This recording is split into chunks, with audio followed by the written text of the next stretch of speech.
नमस्कार, माझ्या चॅनल मध्ये तुमचं स्वागत आहे। तर आज मी असं काय बोलायला लागले तुम्हाला सांगते। हा माझा नवरा आहे, हा आजारी आहे, ताप आलाय म्हणून याचे 4-5 मित्र बघायला आले होते याला। ते झालं तर तुम्हाला वाटेल ही अशी काय बोलायला लागली। खरं सांगते, 4-5 मित्र बघायला आले आणि त्या मित्रांनी फोन काय केला, वहिनीला सांग तुला बघायला येतोय तर 1 किलो मटण आण आणि कर म्हण। आता सांगू तुम्हाला, आता कर म्हटल्यावर काय नको म्हणायला येतंय वय।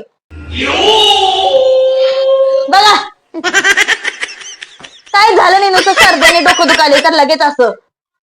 आणि चांगलं माहितीये का, 1 किलो मटण आणायला लावलंय मला आणि म्हणून आम्ही येतो ना मसाला घेऊन येतो आणि मसाला फक्त घेऊन आलेत ते आणि मला मटण बनवायला लावलंय। तुम्हाला सांगू का, दाखवते तुम्हाला काय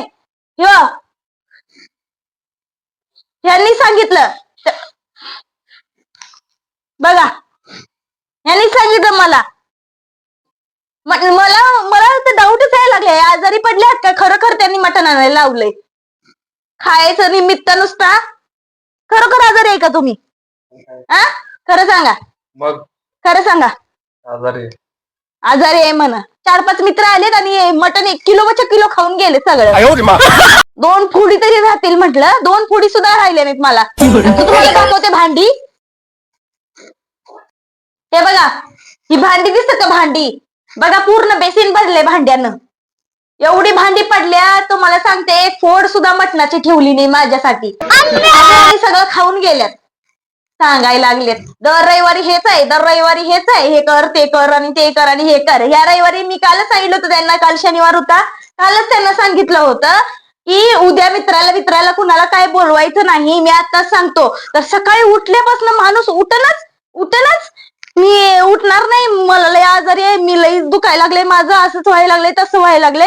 मी त्या दुकानात जाऊन मटण घेऊन आले माझं मी जाऊन आणि त्यांच्यासाठी मटण शिजवलं आणि येताना माझ्या लक्षातच नाही मसाला घेऊन यायचा। तर वहिनी तुम्ही काळजी करू नका, आम्ही आणतो मसाला, अद्रक लसूणची पेस्ट पण आणतो म्हणून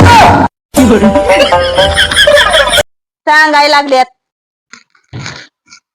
रस्सा पिला ना, आजारी असल्यावर माणूस जेवत नाही, गोड लागत नाही काय ज्या माणसाला। रस्सा कसा झालता? चांगला म्हणजे कसं झालता? झणझणीत झालता तुझ्यासारखाच।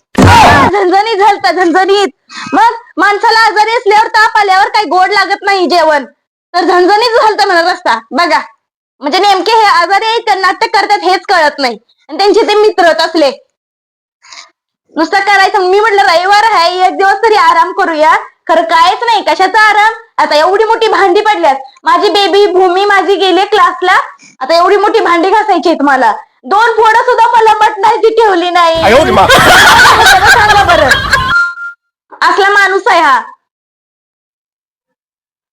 आणि नुसतं बघा, कॅमेरा दाखवलं की शेंबूड काढायचं, कॅमेराच दाखवलं की शेंबूड काढायचं। बघा जसं की खरं आजारी आहे। हा, मटणाच्या पुडी खाताना नाही शेंबूड आला। बघायला लागलेत लगेच। चला भांडी घासा, चला लवकर उठा, लवकर उठा लवकर, भांडी घासा चला लवकर। मी एकटी भांडी घासू का ती?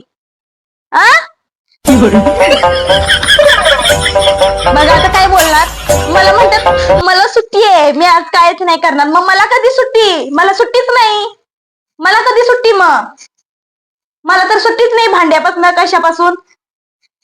काय करू आता? तुमच्यात पण तसंच आहे का? सांगा बरं, कमेंट मध्ये नक्की सांगा। आता एवढा भांड्याचा गराडा मलाच घासायचा आहे, आता काय करू? घासावं तर लागणार, काम तर करावं लागणार। तर तुमच्या घरात पण असंच असतं का? नक्की सांगा। व्हिडिओला लाईक, शेअर, सबस्क्राईब करायला विसरू नका। बाय। आता नवऱ्यालाच भांडी घासायला होते।